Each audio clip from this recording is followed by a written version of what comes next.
Salam. My name is Mustafa. I am the host of this channel. I am a game developer. My brand is called Sabr Path. That's what the channel is named after, the brand.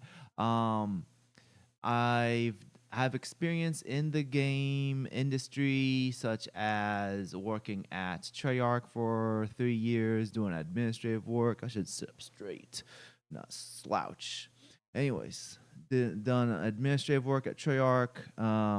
I've done software development with Zwift, doing QA on their game and app and mobile.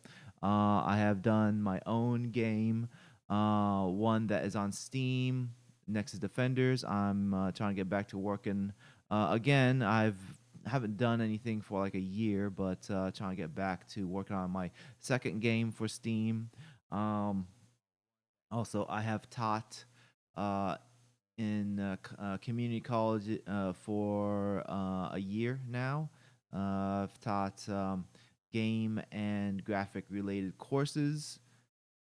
And the channel itself, I talk about video game topics, video game related issues, and yeah, that's basically it. If you're new to the channel, I leave timestamps below. Yeah, there we go. Yeah, I leave timestamps below. So if you're new to the channel, you can skip this introduction part and get to the main topic. I leave them after the recording. I don't know, like about like a day after it's recorded. It's easier for me to just have Google Gemini tell me what the timestamps are, then I copy and paste, and usually doesn't let me do that until like 24 hours or so after the video is done processing. Anyways, you can skip. I'm fine with that. Um, in the meantime, just gonna do a quick update, talking about what's going on with the channel, what's going on with life. And then I'll get to the main topic, which is whoa, why is there a water stamp? I see a water stamp. Whoa, let's get rid of that water stamp. Why do I have a water stamp? I don't see it on here. 1 second, let me turn off the camera, and I'm going to see why a water stamp is showing up on here. I should not get a water stamp because I paid for the app. I should not get a water stamp. Give me 1 second. Let's turn this off. Okay, I think you might be able to still hear me, but oh no, hold on. Transition. There we go.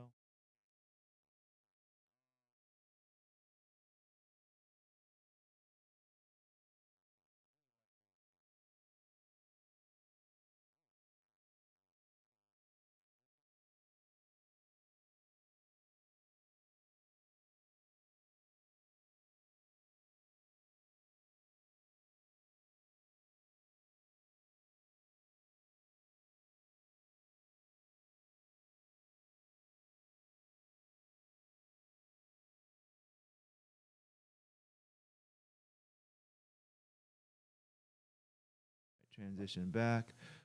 Okay, all right. I don't know why there was a water stamp. I can't see any settings for water stamp. I paid for the app, so I shouldn't get a water stamp.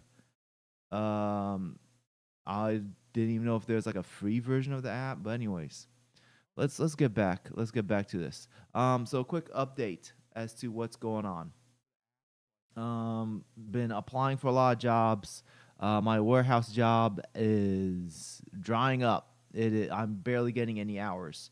Uh, so I'm in like hustle mode at the moment. So I might not do like I'm trying not to let this stream go too long. I try to shoot for 90 minutes. We've been going for what, 4 minutes now. But anyways, trying to make sure that it's quick so that I could get back to applying for jobs. I So I heard back from the interview that I had like a couple weeks ago, and they moved on with somebody else.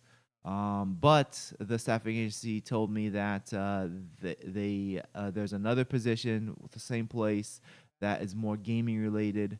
Um, so maybe I'll get interviewed for that once they have it ready, once they have the job description finalized, because that was the issue. They didn't have the job description finalized, so that's why they didn't interview me for that yet. They call it a game developer position, but it's more, from the way how they described it, it is putting together presentations for internal pitches for these games. And then after that, once they get greenlit, then I would make marketing material for those games. So it's not really a game developer position. It is a graphics design, a multimedia position. So I mean, I do that anyways too. I know how to make graphics, but uh the it's not a gaming company though.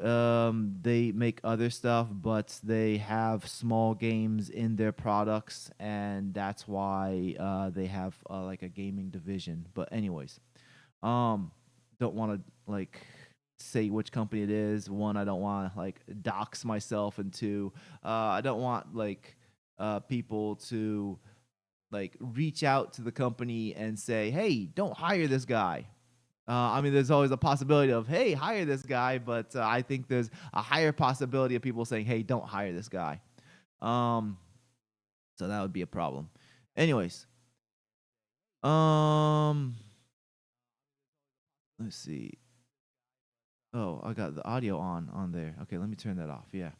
So the main topic today, I'm going to do a reaction video on what's his name, Real Life Fake Wizard. But okay, so I don't see anybody in the chat. That's fine. That's fine. But let's go ahead and get started. Let's get started on this main topic. Do I have anything else to say before I get to the main topic? I mean, I don't know. I started uploading on my other channel because I don't know. My other channel is supposed to be like motivational stuff, and I decided to get on there. I'm trying to get back into working out. I am very out of shape compared to what I was like, past couple years, 2 years ago, 3 years ago. So I'm trying really hard to get back into shape. My legs are super sore right now. My back is flared up, but that's from work, from doing the warehouse job. So things aren't too good with me physically, but I'm trying to get going, trying to get things back in gear, get fit, get a better job, get things back in line, be the best I can be for my family. That's basically what I gotta do, and that's it. So let's see, 8 minutes 30 seconds. We're gonna set that as main topic. Save.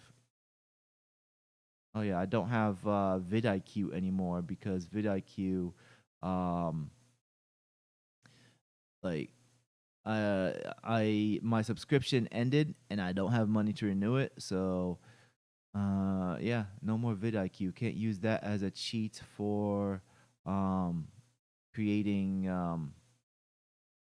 like the metadata for my videos. But it is what it is. I feel like overall I didn't my channel didn't progress that much anyways using vidIQ. So maybe I'm better off not using vidIQ for a while and just um you know try to do the metadata on my videos manually, or use like Google Gemini, since I'm using that for stuff. And what was the thing I was about to say? Oh yeah, I'm going to try. I'd like to try and make a video within the next week or so, just to try to make sure that the algorithm doesn't die out.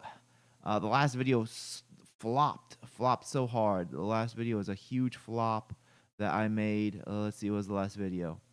Last video was February. Ooh, it's over a month, so I definitely need to make a new video. The last video I talked about the high guard situation, and it was a super flop. I got like 200 views on that.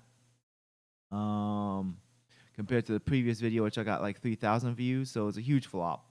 But you know, a lot going on in the video game world, so there's likely a topic for me to talk about in the next week or so. So I'm going to try to I'll try to dedicate a day to making a video. But you know, like I said, I got a lot of stuff going on with the job and everything. And let's get to the main topic. Let me update the timestamp. Let's do 10:30. Let's save. All right. So, let's get this on my head. Let's turn on the audio, the PC audio. Let's switch screens. Right, screen, camera. All right. So, I don't see anybody in the chat. But you know, if anyone can't hear anything, if they need me to higher the volume or anything like that, let me know. Let's transition back here. Yeah, that looks like it should be. Actually, I should lower that. Let's switch to this. Let's move this down a bit. Is that better? Let's see. I am the real-life fake wizard, and Hollywood can't stop making satanic movies. If you open up a movie ticket app, you're gonna find that you can get tickets for Ready or Not 2 right now. So, yeah, just real quick. Since I still don't see anybody in the chat, but that's fine. I'm just gonna do a quick introduction on real life fake wizard. So, if you don't know the chat, he's been growing fast. He's been growing fast. Like he just hit like 100,000 recently, and he like already got another 12,000. Like he's rapidly growing. I feel like not too long ago he was like at 60K, and he's rapidly getting bigger. So good for him. He talks about entertainment in general, and you know, problems with entertainment, consumer, like anti-consumer stuff, issues that he sees with entertainment. And he has very good production value. So if you haven't checked him out, I don't watch all his videos. Like he makes he goes on and off. Like sometimes he'll make a bunch of videos and then he'll make no videos for like, I don't know, a month or so. But maybe it has something to do with his work schedule. But anyways, let's get back to this. Let's start from the beginning, and I'll check periodically to see if anyone's in the chat. And let's get going. Hello, I am the real-life fake wizard, and Hollywood can't stop making satanic movies. If you open up a movie ticket app, you're gonna find that you can get tickets for Ready or Not 2 right now, opened on March 20th, a sequel to the 2019 occult film about a global satanic cult that runs the world. Next week, on March 27th, we see... So one thing is he has background music, so I'm going to try to stop occasionally just so that I don't get flagged and mention something. You know, that's basically it. Like, one, I want to add commentary, of course, but two, because the fact that he's playing music, I don't want to let the video go too long. They Will Kill You hitting theaters, a film about a satanic cult that lives in a temple to Satan and routinely makes human sacrifices. 2 weeks ago, on March 13th, we saw Undertone open in theaters about a podcaster taking on a demonic encounter filled with Catholic imagery. Oh, and next week we're also getting Forbidden Fruits, which is a movie about a satanic witch coven in a shopping mall. There was a Conjuring movie last year. See, I don't pay too much attention to movies anymore. Like, I don't watch movies that often anymore. I don't have time for movies. Also, with my back problem, I don't like to sit down for a really long period of time. I like to get up. So, I had back surgery. When I had back surgery, like nine years ago. So, I don't like to sit down for really long periods of time. But yeah, this this is like very straightforward demonic, and I know I probably have to like use. I'm going to use some code words for this because YouTube doesn't like certain things to be talked about. But Hollywood has become more and more open about how they are part of that, how they worship that. I think you're probably not going to see the same level of problem with video games because the thing with video games is that the the barrier of entry to get a video game out is much lower than a movie. Well, yeah, you can get like you could. Okay, so let me make this more specific. Yeah, you can make an indie movie and like put it on like a movie platform or maybe even just YouTube in general. But the thing is, what I'm talking about is like releasing a commercial product that has the possibility of going viral. Indie games have a higher possibility of building an audience than like releasing an indie movie on YouTube. That's basically what I'm saying. Year for 2025 and another one coming next year for 2027. There's another Terrifier coming out this October, and 2026 will also see another Evil Dead and a new Insidious movie. But realistically, with all the horror channels and TV shows and streaming and movies, we can make a general claim that there is something satanic adjacent and or occult focused releasing every 1 to 2 weeks for your viewing pleasure. And the truth is, that's not entirely new. We are getting more occult media than we're getting superhero media, and I recognize that perhaps it's always been that way, but whereas before it was underground per se, now it's a lot more pronounced and out in the open. And you know what? In this day and age and where we're at as a society, and after having seen the files come out about the Island Man and how the elites of this world are, I think that's a nice code word, Island Man. actually evil, some of which worship one or many of the Satans, plural, from the Christian Bible, as a guy who likes movies and can appreciate powerful storytelling using the Bible as fan fiction, it doesn't feel like this is meant to be entertainment anymore. And that's not. Yeah, it's definitely not entertainment. It is definitely, it's to normalize it. It's to get people more accustomed to it, and also it's to glorify it too. And hey, I see AG. Thanks for joining in again. I still don't know how to pronounce your name, but I appreciate you showing up again and joining in on the conversation. But yeah, I definitely I think it is to normalize. Like that's why a lot of stuff is in media. It is to make people more comfortable with what's going on. And that way, when they see that it's actually happening, they're like, "Oh, okay, it's normal." And I've heard theories as to like why they released the the files, some of the files they released them so that people can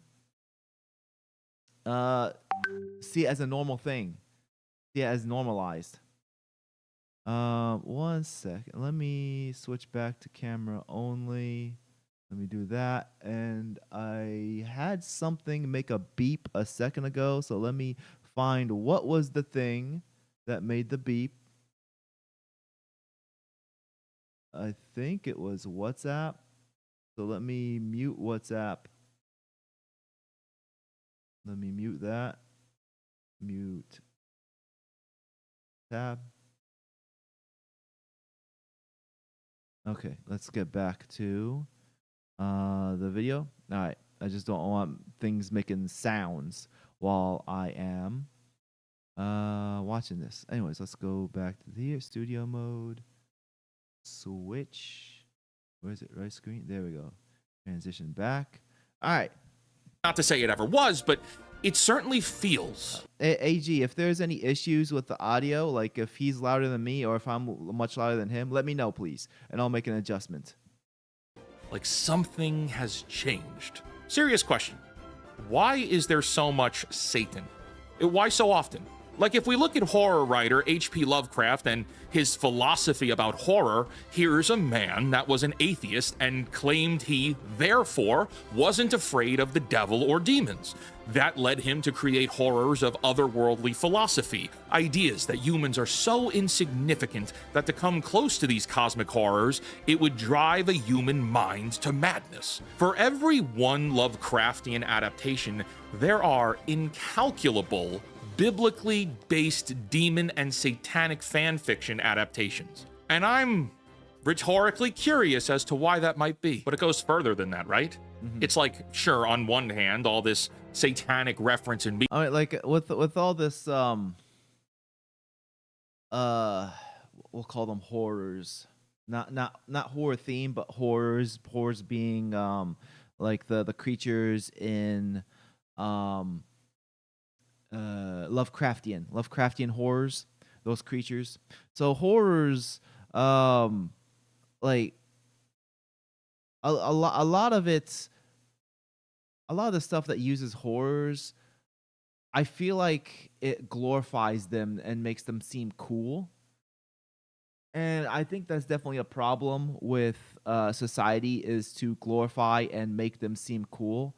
Like, for example, in the Souls series, Dark Souls, Elden Ring, Bloodborne.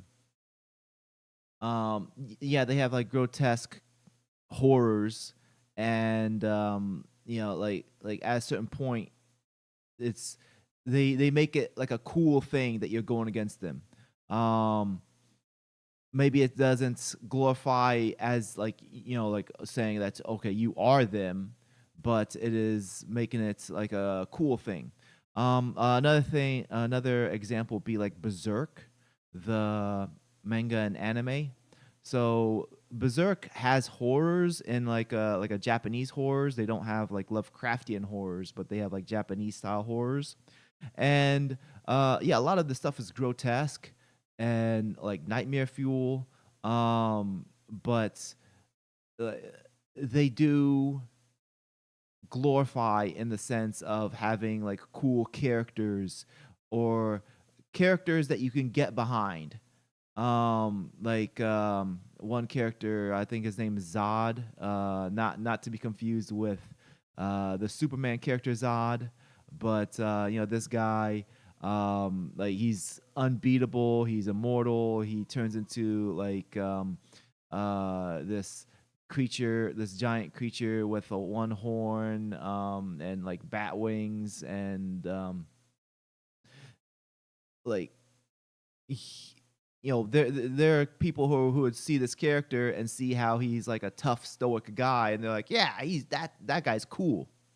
And I think that's a problem, to glorify characters like that and make them likable. Horrifying imagery is not Satanism. The horrors are representation of chaos out there, and to prove heroes can keep chaos at bay. Well, I mean, as far as it not being Satanism, yeah, but I think they're adjacent. I think that is like, once you start glorifying one, then like demons, Satan, Shaitan, all these creatures, like, they become there's like a parallel to if you like one, then you can easily like the other.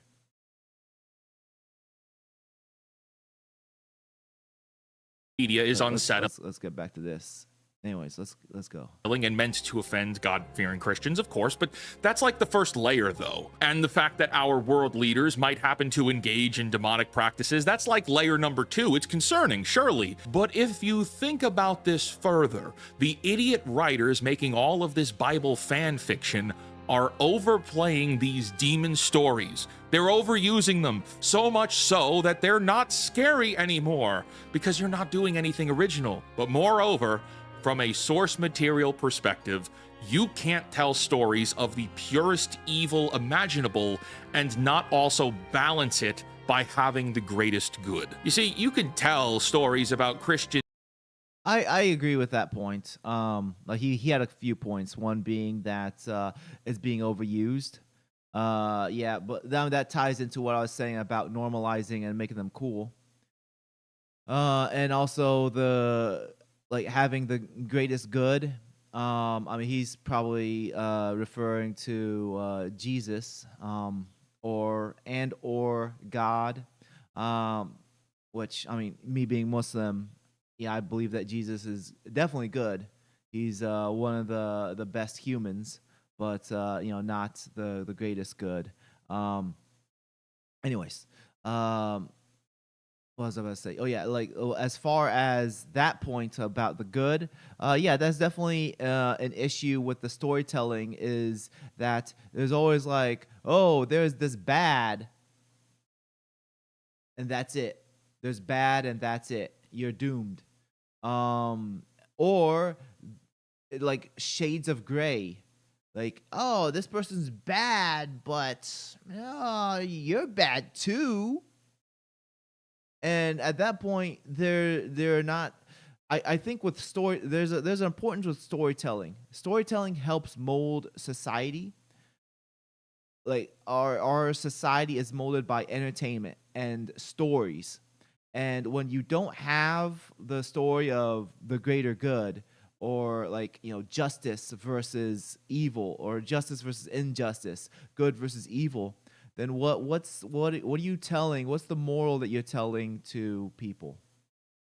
You want monster worshiping? It's women the one buying romance novels. In what? Oh, did I miss something? Okay.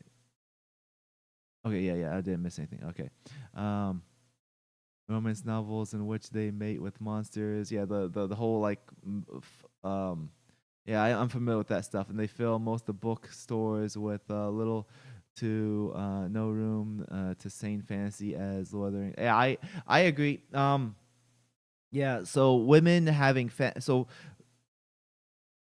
fantasy novels and social media attention are to women as to adult videos are to men. That's how I see it. And when you also add in like the animal creatures, the monsters, a lot of this is teaching women that okay, these creatures are better than the guys that are available for you.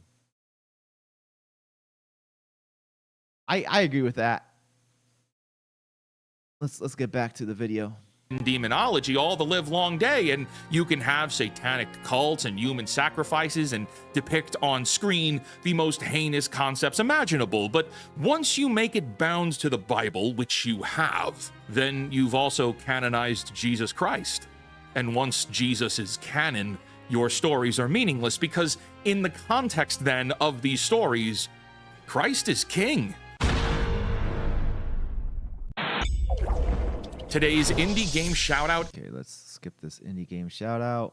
Let's go there. There we go. To learn more about this and hundreds of other indie games, visit our free indie game discovery network, fakeportal.com, or scan the QR code on your screen. Now back to the video. Okay, this is going to be a fun one. To begin this discussion, we're going to talk about the Ready or Not franchise because it fits the criteria of everything I addressed in the beginning here. Many audiences will enjoy Ready or Not 2 for sure. The audience reviews are clearly positive for this film. It's gorier than its predecessor, the stakes are astronomically higher, we get more insight into the Ready or Not world, but entertainment and substance are not the same thing. And the substance, I do want to mention real quick that other than normalizing, I think another use of having these things in entertainment constantly is to keep telling people Yeah. Well, this is kind of going to counter what I said about normalize. So it's going to normalize for some people, but for other people, seeing this in fiction, they're going to they're going to mentally tie it with this is a fictional thing. So when people are worshiping, you know, the shayateen, they're worshiping evil in the fiction.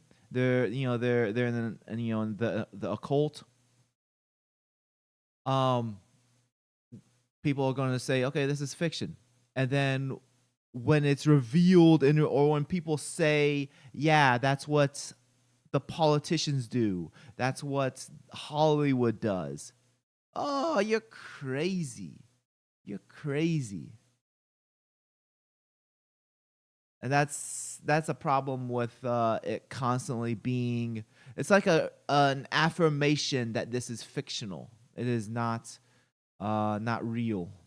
Well, that's a different movie, but the substance of what's happening in Ready or Not 2 is not nearly as satisfying as what the first film delivered. To understand why the sequel falls short, you have to understand why the original succeeded. Ready or Not was a contained story. One bride, one mansion, one psychotic Satan-worshipping family, all in one night. Samara Weaving played Grace, a woman who marries into the late Domus family, only to discover on her wedding night that she's been chosen for a deadly game of hide and seek. If the family doesn't find and sacrifice... See, I've never seen this movie, Ready or Not, but when I think Ready or Not, I think of the game or not game. Yeah, this. See, when he says Ready or Not, this is what I think about. This Rainbow Six style game. Anyways, let's get back. There we go. Sacrifice her before dawn, according to their satanic pact, they will all die. That's the whole movie, and Samara Weaving is a knockout in both films, to be clear. This story and this movie worked because of its constraints. It's grounded. The isolation of a single mansion created claustrophobia and tension. The family dynamic was absurd and darkly funny because you can see all of their dysfunctions. They were cartoonishly evil in a way that felt like a caricature, yes, but a caricature grounded in something real. You had generational wealth, entitlement, a desire to hold their family together, and the lengths that people will go to preserve their status and legacy, even at the cost of their souls, with the occult elements serving more like a backdrop, and the characters still maintained individual personalities. Critically, the film was a thriller first. It took its own concept seriously. There was humor at times, but it was humor born from the absurdity of what was going on. This family of Satan... He's going a lot into the movie. I just want to pause just because the music he's playing in the background, but yeah, he's definitely going in a lot discussing. I mean, I've never seen the movie, so I'm not too familiar with it. Worshipping human sacrificers happen to also be complete buffoons and Looney Tunes levels of terrible at their job. The ending of the first film was satisfying in the most definitive way possible. Justice was served and the credits rolled. It was crystal clear these idiots were gambling with the devil, and the devil doesn't play fair, but also... the devil is still very much evil. This first film used Satanism with restraint. It was a reveal, a slow burn contextualization that gave the climax this kind of payoff. Throughout the whole film, they make reference to their deal with Mr. LaBal, and you know that it's a deal with the devil, but they don't outright say it. They only ever say Mr. LaBal when referencing him. There's this build-up where you're just waiting for the idiots to go full mass. Wonder if LaBal is like if you like rearrange the words, or sorry, rearrange the letters, you get something out of it. Off and say that they're worshiping Satan, which when they do... Ah, I got it. LaBal is ball, B-A-A-L. Wait, LaBal. Okay. Well, yeah, yeah. Rather than it's just supposed to be ball. Yeah.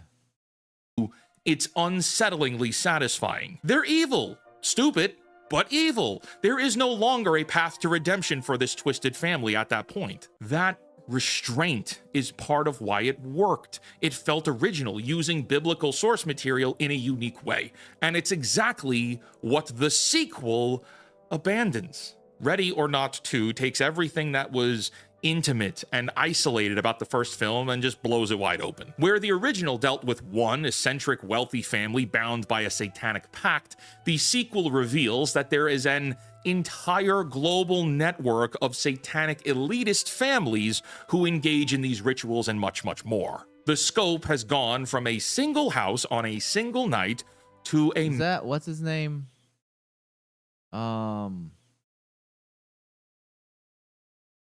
What is his name? Elijah Wood. To a massive worldwide conspiracy, and that's why it's just not as good. The genre changed too.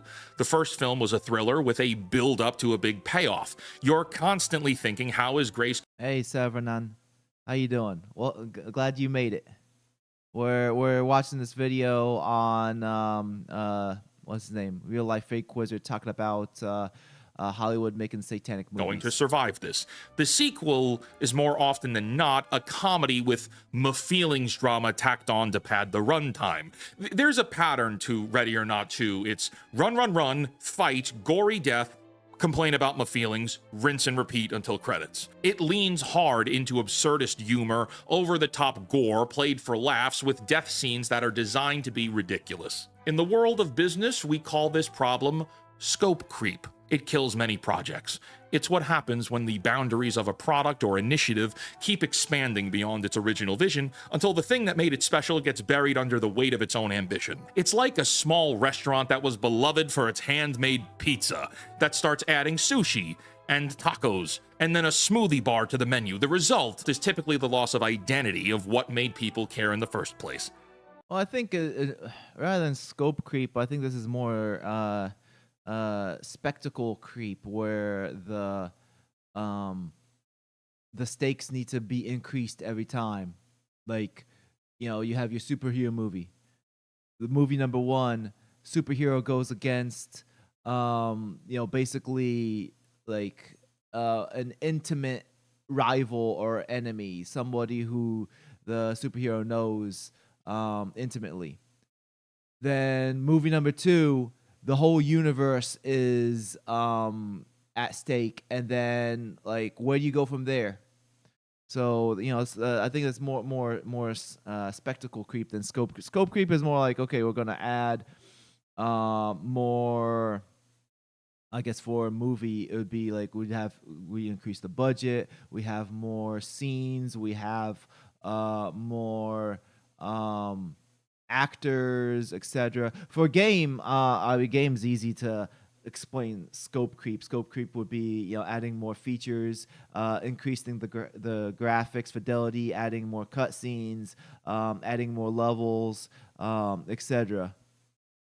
And the loss of sales. Lots of sales. People don't like change like that. The first Ready or Not film had an identity despite the villains being devil worshippers. It was a home invasion horror flick in reverse. The Satan-worshipping aspect was adjacent to the conflict at hand. The sequel is over the top with devil worship to pretty much an uncomfortable degree, and to a point where it starts to break down and no longer make sense. Ready or Not 1 had a family that, in isolation, was stupid enough to make a deal with the devil and become cultists, and then because of their own hubris continued this over the course of generations. With the elevated stakes of the second film, now you've included the entire world. When it's one family, it's also one story. It's contained. It's here and gone. I can leave the theater and go about my day without questioning, why is everyone seemingly okay with eternal damnation? In film 1, we spend time with the family, so we get to... Well, I mean, this can also tie in with real life. Why are all the politicians why are all the politicians and Hollywood okay with all the stuff that's been redacted from the files, the island files? Why are they cool with it? Why do they want to hide it? Why does it seem to be all of them? See their personalities. Like everybody let's get this dude on. Hold on 1 second. Let's 1 second. Yeah, this guy. Let's get this guy on screen for a second. Yeah. Let's get this guy. This guy. This guy. We know who he is. This guy. This guy. So Hollywood was giving him a round of applause until like, you know, he got Me Too'd, and then you know, he was no longer accepted. Like everybody was loving him. They know what he's doing back, you know, and you know, behind scenes. Oprah knows what he's doing. They all know what he's doing.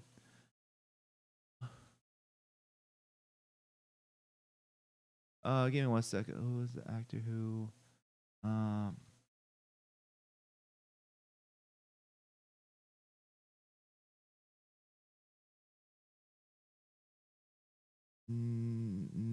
no, this is not.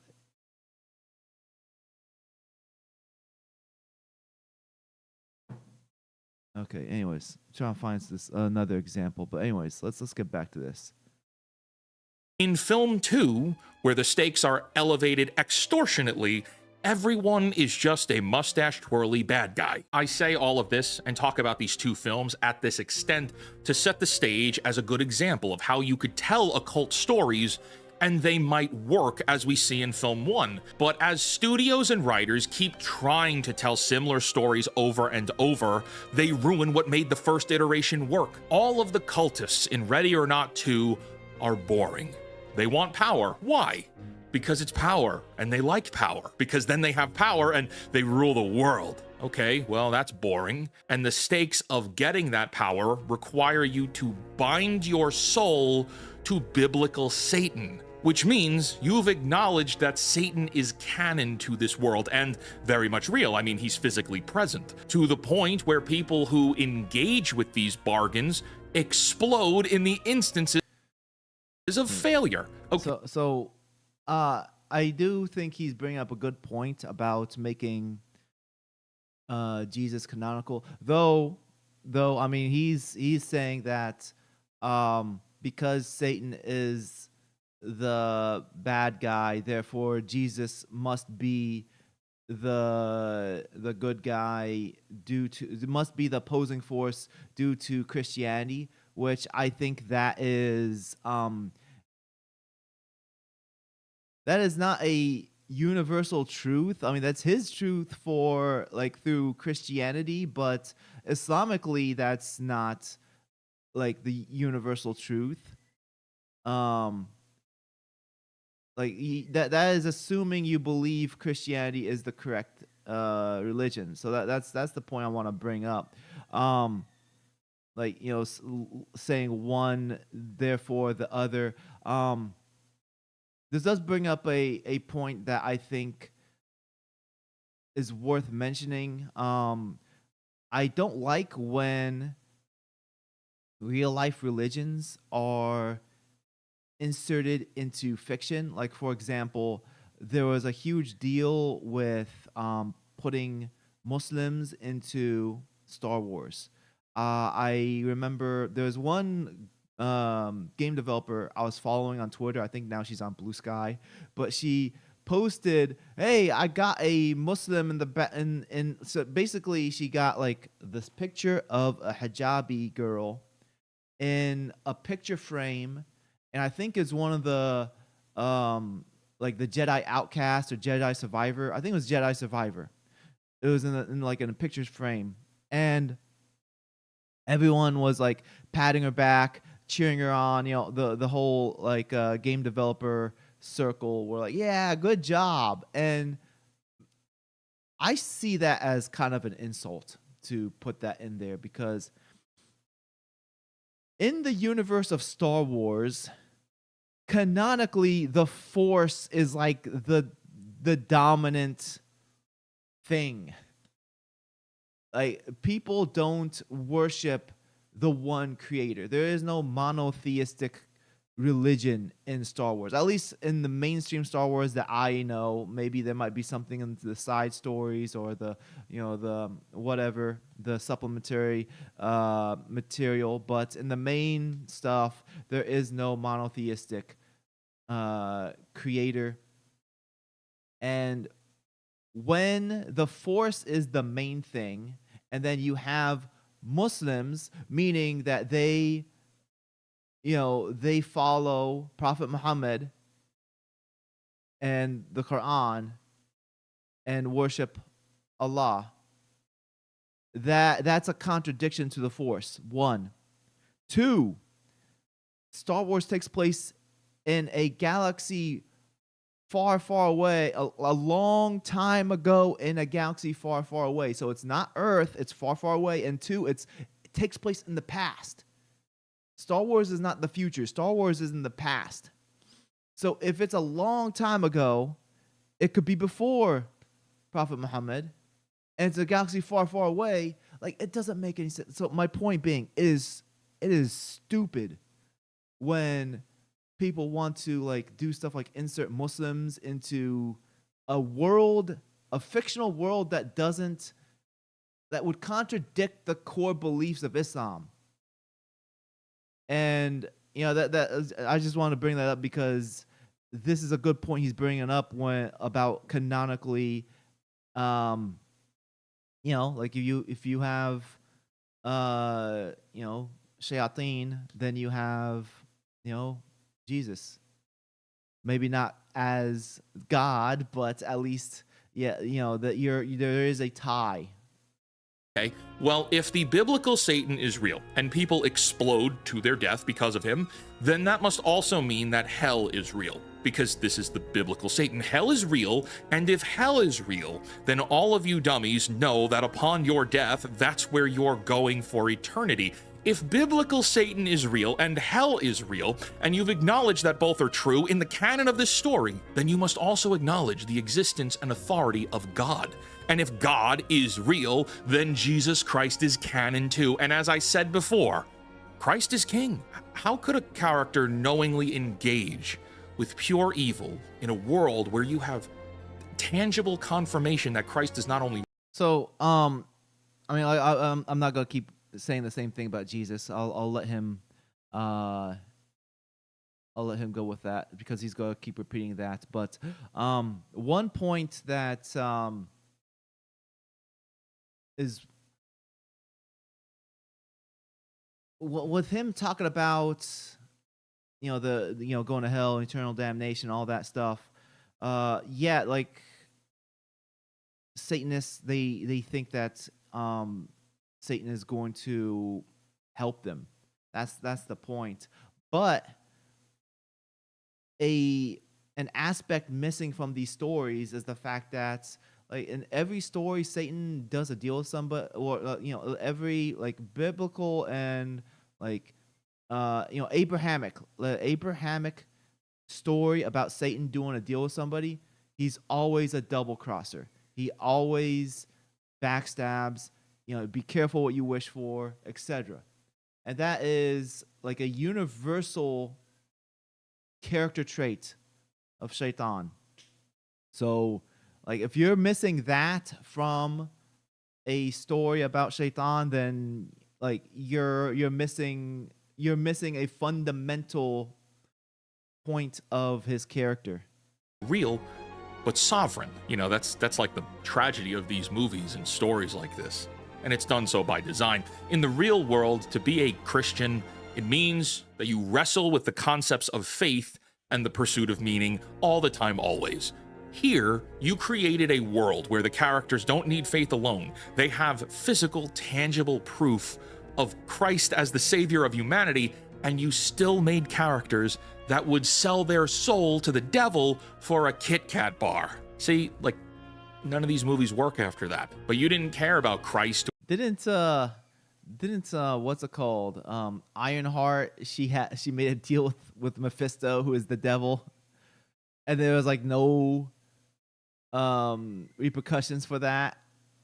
or God or the Holy Spirit. You just wanted to write fan fiction. And like all fan fiction, the question is whether you're engaging with the source material intelligently and honorably, or are you just strip mining content for aesthetics? Wizard, you are reading far too much into all of this. It's not I don't think it's for aesthetics. I think it's to normalize. that serious. Poppycock. If we're going to compare Halo lore to the Paramount Halo series, if we're going to compare superhero films to the comic book lore, and we're going to analyze frame by frame how Star Trek Starfleet Academy fundamentally undermines the foundational core of Star Trek, then this is just as important too. If you're tired of Hollywood writers not honoring the source material, then the exact same argument can be applied to Christian theology here. And you don't need to be a I really don't agree with this, because the fact that one, like, again, he's tying it, Satan equals Christianity, and two, the thing is, like, you have so much, like, let's say okay, yeah, Christianity. You have so many different versions of the Bible. You have so many different sects of Christianity. Like Protestants, there's like 150,000 different Protestant sects. I really don't agree with this point right here, because the point I'm saying is that if you have so many different versions of Christianity, and then they deviate what it means for what Shaitan does, okay, like tell original story, I guess, but you still shouldn't, it shouldn't be to the point where it completely deviates the core fundamentals of what Shaitan means, which is evil and unreliable. Christian to agree with that sentiment either. Hollywood engages with one half of Christian theology, and it's the half with the horns and the rituals and the blood, even though none of that is entirely accurate either. And then it pretends the other half doesn't exist. Evil is real in these films and shows. Evil is active, and it's visually spectacular, it's narratively compelling, and it's functionally unstoppable. But the good? Well, God and God's goodness are either reduced to a prop, weak, or absent from the stories altogether. In 1968, Rosemary's Baby established something of a template. A satanic cult operates plain in sight. The devil is victorious and God never intervenes. In 1973, The Exorcist came the closest to present. So one thing about, I know he's building up to a point, but if we have like God intervening, is that something you really want Hollywood to do, is to portray God intervening? Because a lot of times when God intervenes, it's sacrilegious the way how they do it.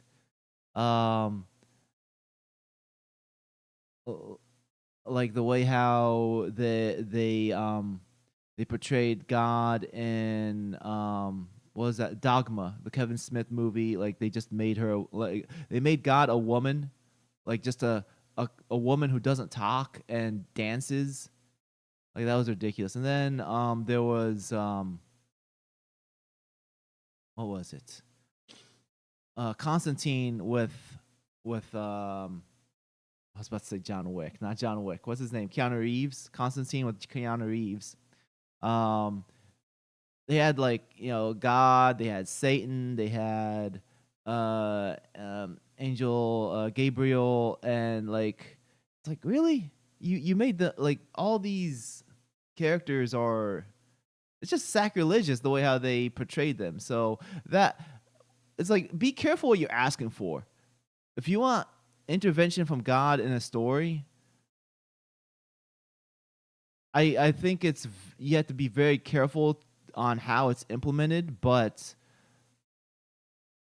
like if you want Hollywood to portray that, it's going to be ridiculous. They're going to get some goofball playing as God, and then that's just going to piss people off. So I don't think be careful what you wish for. That's what Presenting I'm saying. something of a counterbalance, but even there, the exorcist dies and the victory is ambiguous. By the time The Omen arrived in 1976, the formula was cemented. Heaven defaults while hell always triumphs in some way. These three films are what many scholars have called the unholy trinity and codified a genre-wide rule that has held for 50 plus years. I mean, today we have the Conjuring franchise, Hereditary, Insidious, The Nun, Annabelle.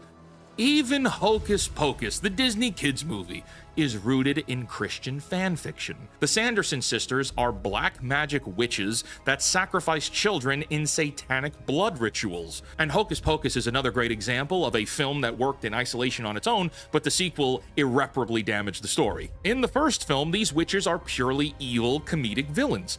They're irredeemable as they literally consume children in satanic rituals. The modern writer Disney Plus exclusive sequel attempted to soften the sisters and I've never seen either of them, but what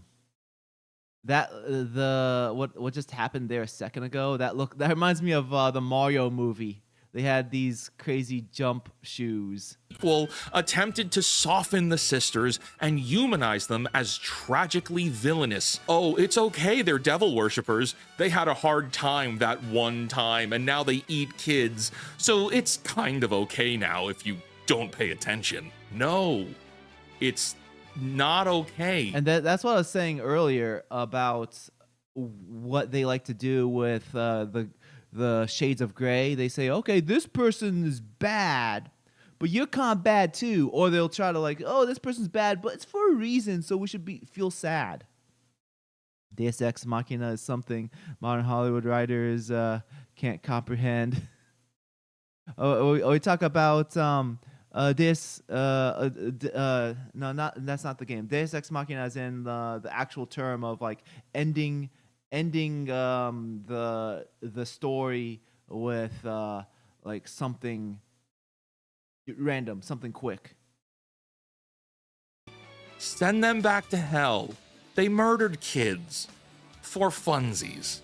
We actually got some insight on this issue from someone with a little more authority on the matter than a fake wizard. The president of the International Association of Exorcists, Father Francesco Bamonte, wrote in the Vatican newspaper that films like these, most serious error is presenting Satan. He's being a being who God created as good but became evil. As the co-equal opposite of God. The God of evil against the God. Wait, let's. Hollywood wrongly depicts, says he's a being who God created as good. Okay, co-equal opposite of God.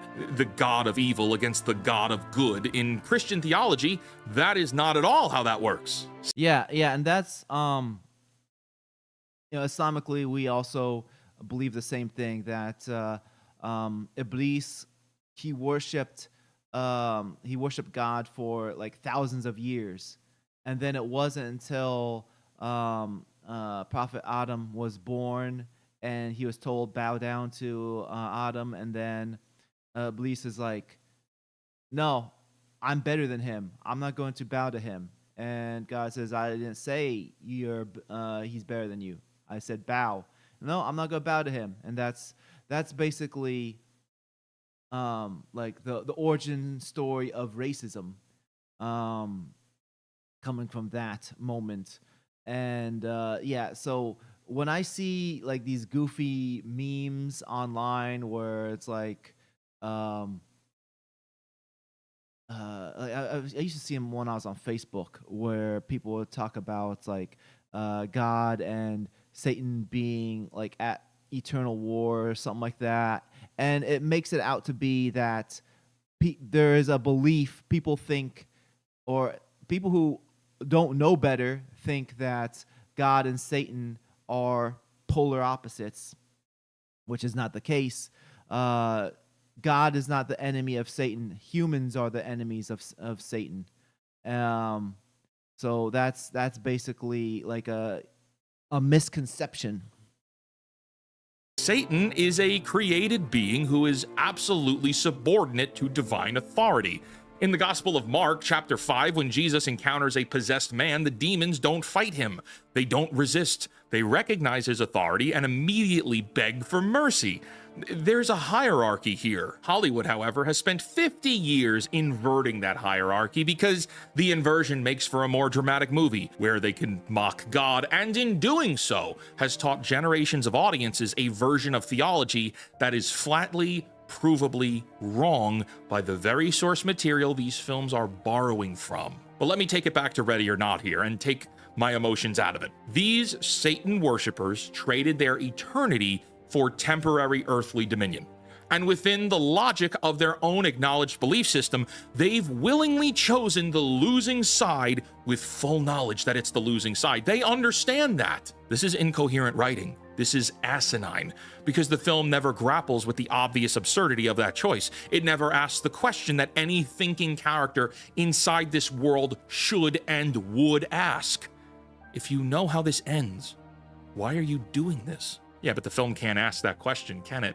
Because asking it would require engaging with the other half of the theology. It would require the divine. Yeah, I agree with him that it is a bit lazy to just make it out to be, oh, they worship Satan, therefore they're evil, and not,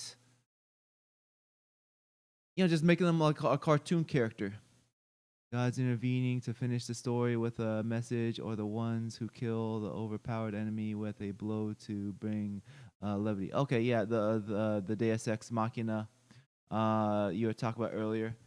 That makes sense. As far as them not understanding how to use that. Okay, you're bringing that up when I was talking about God intervention. Okay, that makes sense. Yeah. So there was an episode of what's it called? Futurama. Basically, I feel like it's crazy that's coming from Futurama, like the best explanation of God intervening. And basically, they also, it was blasphemy that they tried to show God as like some colors in the universe or something like that. But anyways, Bender, who is the robot, he ended up going. I can't remember what happened, but he ended up in outer space by himself, and he lost momentum. He was just floating in outer space, and he had some like mold or something growing on him. The mold ended up growing, and he would like look at a magnifying glass, or he'd zoom in with his eyes, and he'd see on the mold a tiny civilization like growing on him. And then like they're asking him for stuff, and like he gave him a coin, and he would help them out. And then like there was another mold on the other side of him that was also growing, and there's like tiny people in that too. And then the two different colonies ended up fighting each other, and like they kept on like praying to him and asking for his stuff, and he kept on doing stuff to help him out. And then basically like at the end of the episode, like where he like meets God, astaghfirullah. But the point being, like, he learned that you like him being like the higher power, he shouldn't straight up do stuff for the people who are the lower power. He should do just enough for them to question if he exists, but not so little that they completely like are independent of him, but not so much that they are dependent of him. Like it was a balance. Like the point was a balancing act, and that's basically like what, at least with like a storytelling aspect, I think that's like a good way to view it that way, is that, like, don't have the intervention of God be the sole thing that solves the problem, but also don't make the intervention of God be completely vacant. Like, find like a middle in which God has intervened in a subtle way. Fine to be present in some meaningful way, and Hollywood will Because, not. like, I mean, like, before I continue with the video, like, like, for example, I pray for a better job. I don't expect the clouds to split open and then, like, light from the heavens, and then, like, an angel opens a scroll and says, Mustafa, you have a new job. No, like, when I pray for a new job, like, the intervention of God is that God has made the opportunities open for me. Maybe, I go to a building, and then I see now a hiring sign, now hiring a manager, and I go to the website, and then I not only apply for the manager, but I see a position for graphics designer, and I apply for that too, and then I get interviewed for the graphics designer position, and I get hired. Like that, that sequence of events, me praying for a new job, me going to the building, me seeing that they're hiring, like, that is the intervention of God, rather than, like, just making it blatant. Let that happen. They will show you the devil in full detail. They'll show you the rituals and the sacrifices and the pacts and chanting in Latin and crossroad demons. They will show you families who can end wars with a phone call because of their satanic allegiance, but they will not show you the force that, according to the very scripture they're adapting, has absolute and unconditional authority over all of it. Now, if you know me and you're watching this video, you might be thinking, wow, Fake Wizard's going really hard on the theology points here. Well, that's because, firstly, there does happen to be a lot of satanic movies dropping right now, but moreover, this matters beyond a single silly movie, and it matters beyond the horror genre. Over 50 years, these films have cumulatively trained audiences to see demonic power as visually spectacular and functionally unstoppable, where Christ is mocked, nerfed, or MIA. And that, my friends, is a story inside the story. Whether the filmmakers intended it or not, an entire genre consistently says evil will always triumph because good is dumb, and they're not quoting Spaceballs. That's trying to teach you something. Generation after generation, the lesson is the same. The darkness is what's interesting. The light of the world is not worth exploring at all. Why do Yeah, I'm glad he finally came around to this point, because I was afraid he wasn't going to make this point, because so far he's been talking about like the overuse of this in storytelling and how it's diluting storytelling, but now he's coming around to, like, the point that I brought up in the beginning was the normalization. does Hollywood keep making selective Bible fan fiction? Well, firstly, the source is interesting. They know there's interesting stories to be extracted from biblical scripture for sure. Secondly, it's cheaper and it's way less risky. It's easy to adapt demonic occult stories and produce those films for a significantly less budget requirement. You know, adapting Lovecraft could be expensive considering the monsters are meant to be unfathomable to the human mind. That's a lot of CGI required to make that happen. It's also cheaper than adapting something like Stephen King, where you need to pay handsomely for licensing, and then those need to become massive tentpole properties to make it worth your while. But I think thirdly, and this is the reality of it all, man, because they can. Because there's no reaction anymore. Because Christians allow it and don't ideologically challenge it. Try making a film about Judaism or Islam with the same fan fiction strip mine tactics Hollywood does with Christianity. Yeah. But actually, no, don't do that. Firstly, because it's extraordinary. Yeah. I think this is an issue with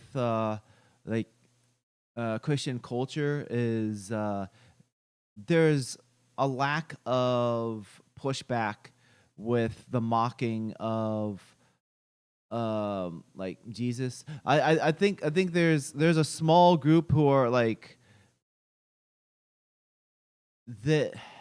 I see a small group of Christians online who are like, oh, they make fun of Jesus all the time, but they would never make fun of Muslims. And it's like, no, you're wrong.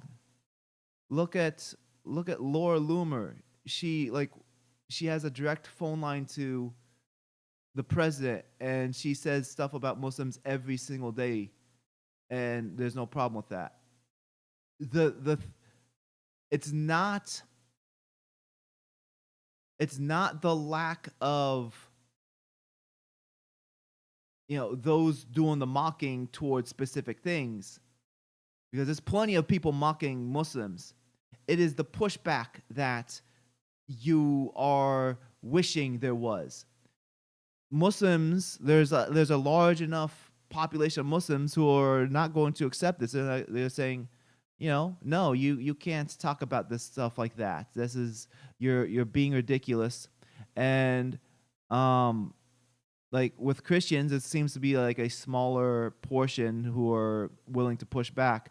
Like I recall seeing this video online where it was like an indie wrestling match, and like one of the wrestlers was Jesus. He, is dressed up in the robes. He has the long hair, and basically, like, people were spreading it online because it was funny, because he was doing stuff like he would put his hand out, and then the other person's getting basically getting force choked, and then he'd lift his hand and then do a choke slam without touching him. And I sent it to my friend who is a big wrestling fan. I said, what do you think about this? Is this blasphemy or is this great? Because a lot of people were sharing this like, oh, I love wrestling. This is great. And my friend, he was like, this is blasphemy. They should not do this. They should not make fun of Jesus like this. And my friend's opinion is like the minority. I see very few Christians who say, hey, stop making fun of us like that. Stop making fun of the great figures of our creed. And I'm not saying that people should not be able to say negative things about other religions. I just want to make that clear.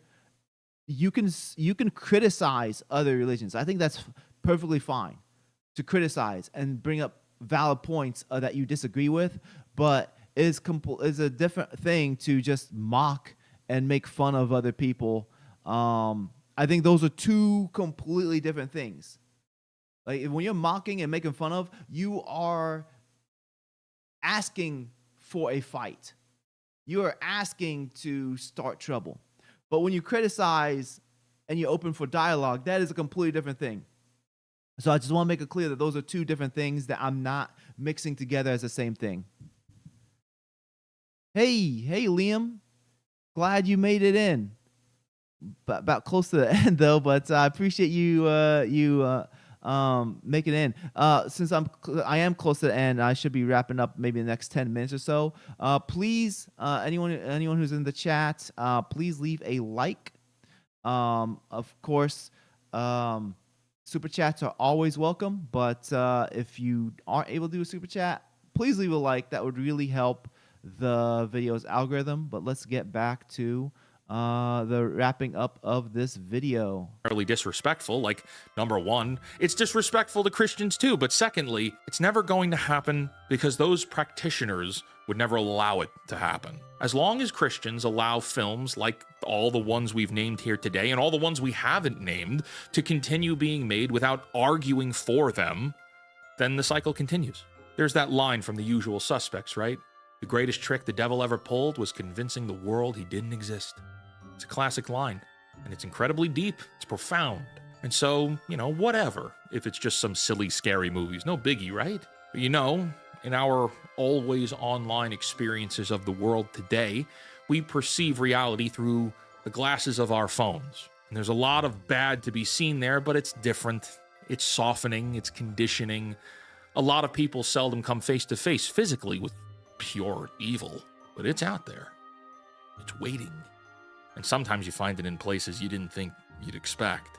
Just remember, if evil exists, and it does, then goodness must also exist too. Something worth thinking about. Until next time, create, innovate, inspire, and for the love of... Okay. Yeah, so that was Real Life Fake Wizard. I thought that was whoa, what's just did you see that? Ooh, why did it do that? That's interesting. I've never seen that before. It made that little face. Anyways, yeah, Real Life Fake Wizard. I like his stuff. I do disagree with a number of his points that he brought up, especially like Satan, therefore Christ. I think that is for him that is true, but like that would be me arguing, hey, why aren't okay, there's Satan in here. Why aren't people, praying like Muslims? Like I feel like that is a similar conclusion, which I'm not gonna make. I wouldn't make that conclusion. Let's get this off the screen. Transition back.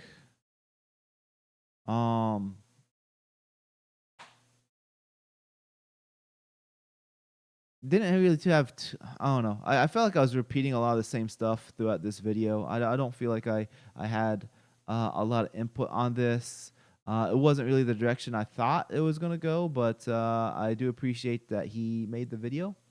It seems like a big portion of it was talking about Ready or Not 1 and 2, which I'm not too familiar with either of those movies, so didn't really have a lot of input since I didn't watch those movies.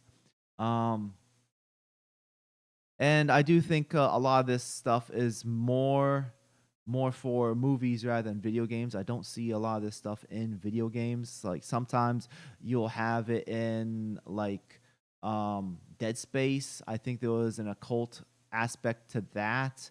But did